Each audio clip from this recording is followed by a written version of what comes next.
local actions to address climate change and to go to low carbon. And also, she emphasized, I think, the importance of energy transition, including nuclear phase-out, while maintaining a very tough, high-ambition CO2 reduction target. And how this can be achieved is still a very challenging task, even for the country like Germany. But also she emphasized a very importance of the energy efficiency improvements in addition to the increasing the share of renewables. Thank you very much. And next, I would like to invite Professor Asuka. He is the director of the climate change group of ISAP and at the same time professor at Tohoku University. And he is expected to address national actions taken by China. Professor Asuka, please. Thank you very much. I'm going to talk about China's climate change policies. I'm not Chinese national, so I have no capacity or responsibility to officially talk about climate change policy in China, but I'm doing research on climate energy issue in China for many years, so I do my best to describe what is happening in China in an objective way. This is official numbers put on the table by Chinese government about their target on climate policy and energy policies. As a so-called concrete pledge, China submitted the number 40-45% by 2020 compared to the 2005 level. This target is intensity target, so it's very difficult to assess this is enough or adequate to this target or not. Then the share of non-fossil fuels in primary energy consumption to around 15% by 2020.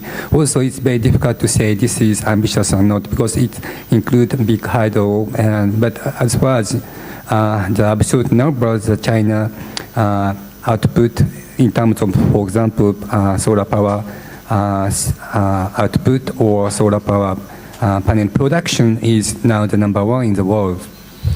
And also, Chinese government pledged to increase forest coverage by 40 million hectares and forest stock volume by 1.3 billion cubic.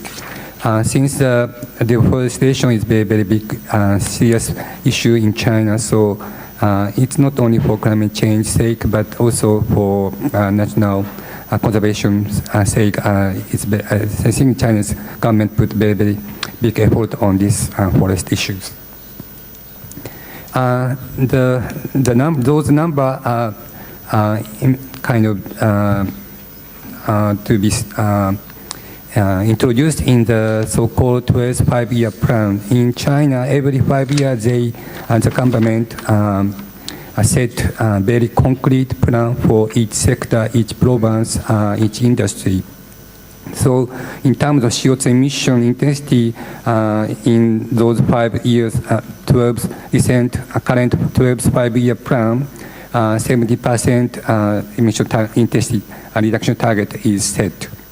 And by those numbers, China is going to achieve energy conservation of 300 million total core equivalent and reduce energy intensity by 60%. Also, proportion of non-fossil energy consumption increased 1 to 11.4%, and also forest as well. And policies measures to implement those targets as follows. It's the quite interesting system for Chinese way is to set target responsibility system. That which means to allocate, government allocates the target into each industry or each province. So each province has their own target, and if the governor or the people who is in charge of the target implementation couldn't achieve the target, they have some problem for their promotion. So they are very serious about implementing or realizing meeting the target or objectives. And then Also now in China, as some of you may heard that the emission trading scheme is going to be implemented.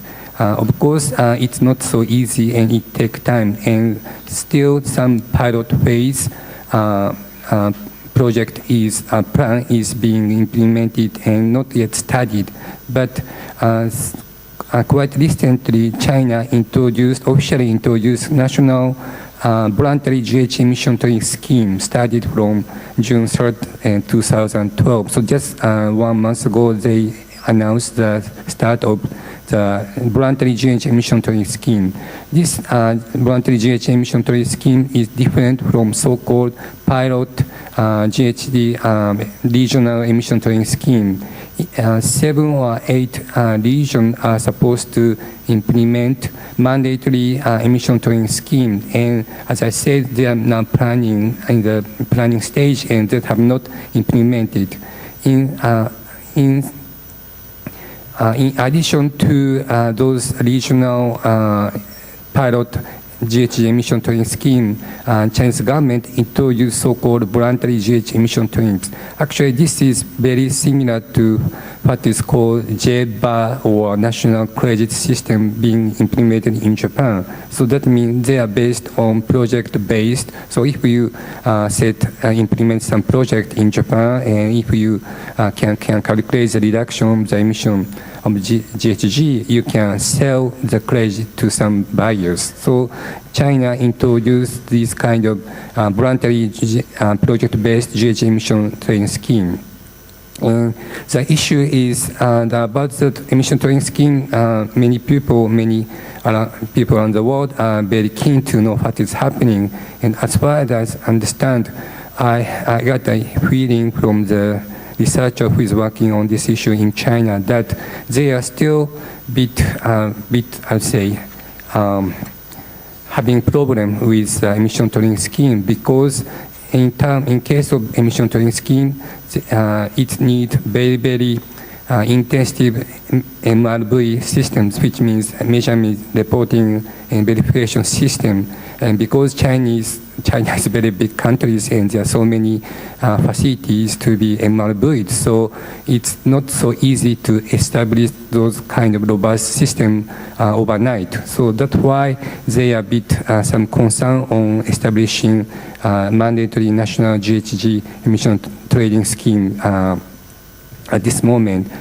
And that's why some people argue that carbon tax or energy tax is more easy for China to implement and more easy to control the emission of the GHG emission. So anyway, but also it depends on which province you are talking about.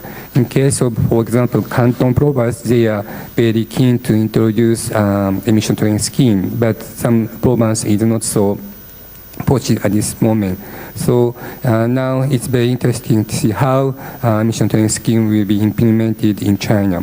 As you may know, the emission trading schemes hasn't been implemented in many countries, and just recently Korea and Mexico and Australia also introduced. So if China introduces full-fledged emission trading scheme, that may have very impact on other countries, including Japan, I hope.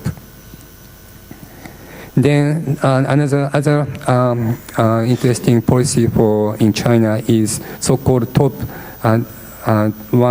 10,000 program. So that means top 10,000 big company or big emitters under very strict control under the Chinese government.